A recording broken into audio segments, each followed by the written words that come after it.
بسم اللہ الرحمن الرحیم۔ السلام علیکم ناظرین، میں ہوں روہیل خان اور آپ دیکھ رہے ہیں روہیل وائس چینل۔ محترم عزیز دوستو، حضرت زینب بنت علی رضی اللہ تعالی عنہا 5 جمادی الاول یا بعض روایات میں 1 شعبان 5 یا 6 ہجری کو مدینہ منورہ میں پیدا ہوئیں۔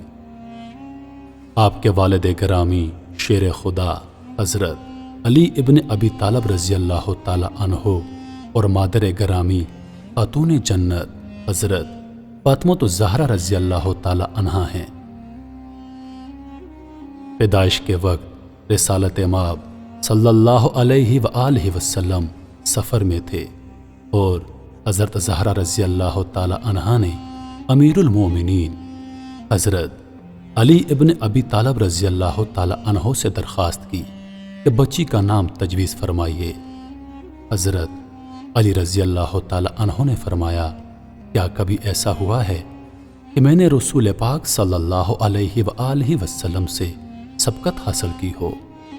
پیغمبر علیہ السلام کا انتظار ہونے لگا۔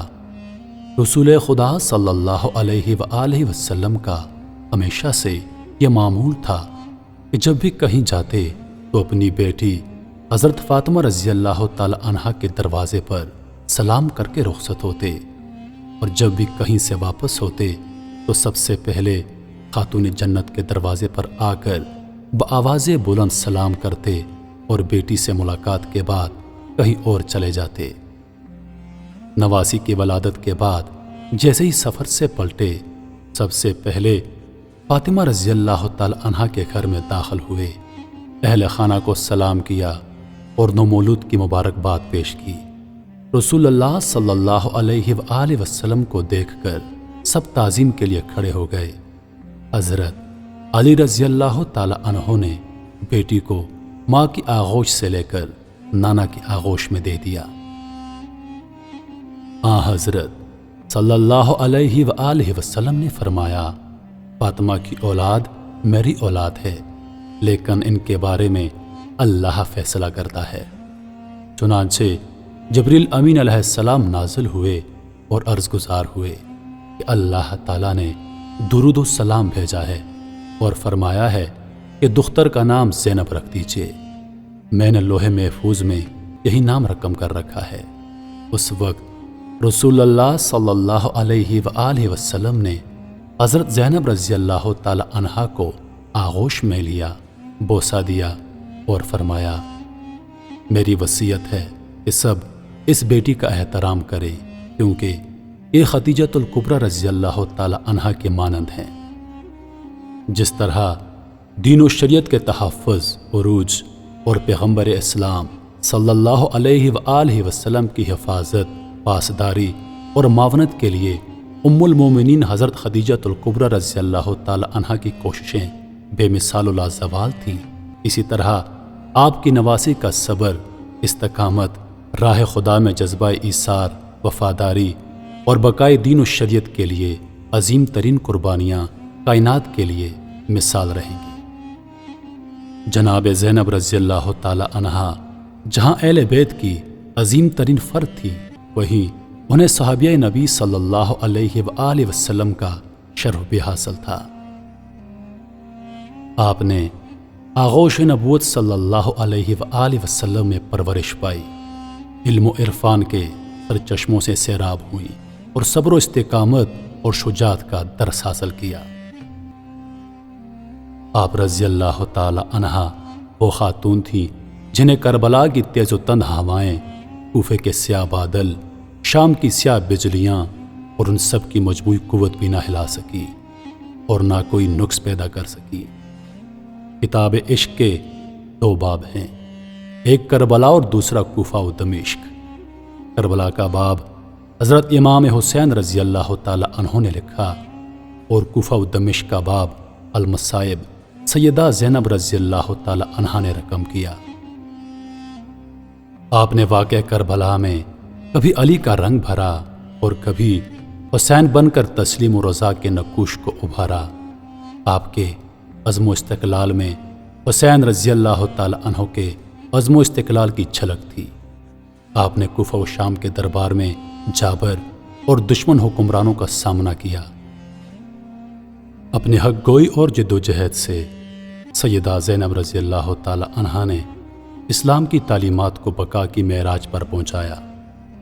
سیدہ زینب رضی اللہ تعالی عنہا نازک سے نازک موقع پر بھی حضرت علی رضی اللہ تعالی عنہ کے جاؤ جلال کے ساتھ حسین بن کر بولی تو باطل کا سر کچل دیا اور حق کا بول بالا کر دیا۔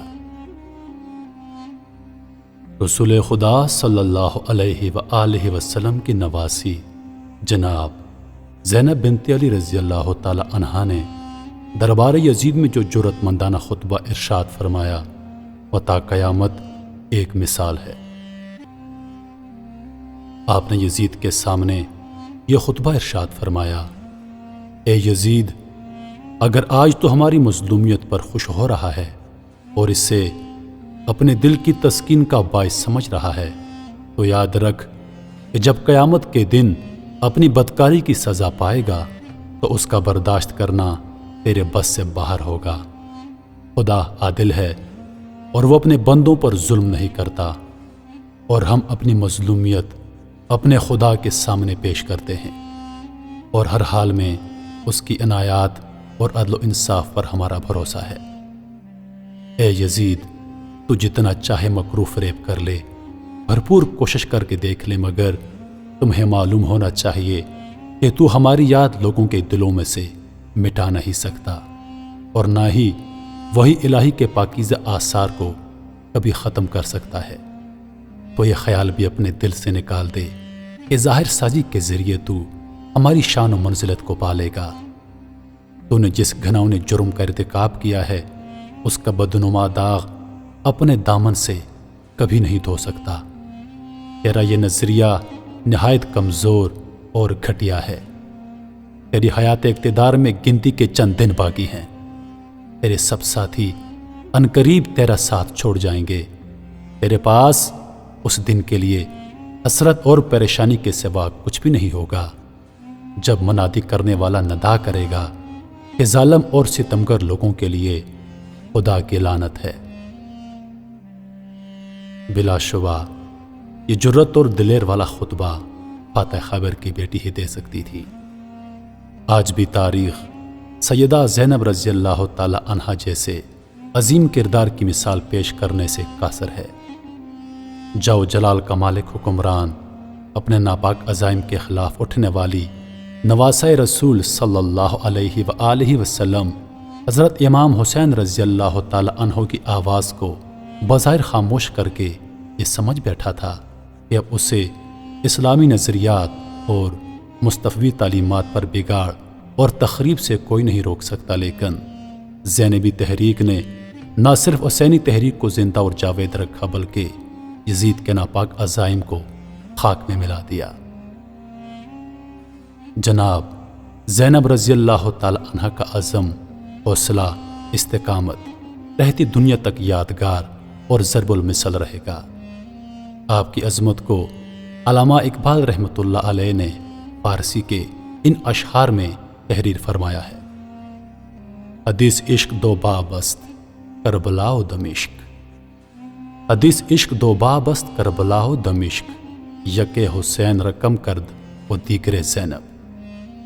اس کا مطلب یہ ہے کہ عشق کے دو باب ہیں، ایک وہ جو کربلا میں امام حسین رضی اللہ تعالی عنہ نے لکھا، اور دوسرا وہ جو دمشق میں بی بی زینب رضی اللہ تعالی عنہ نے رقم کیا۔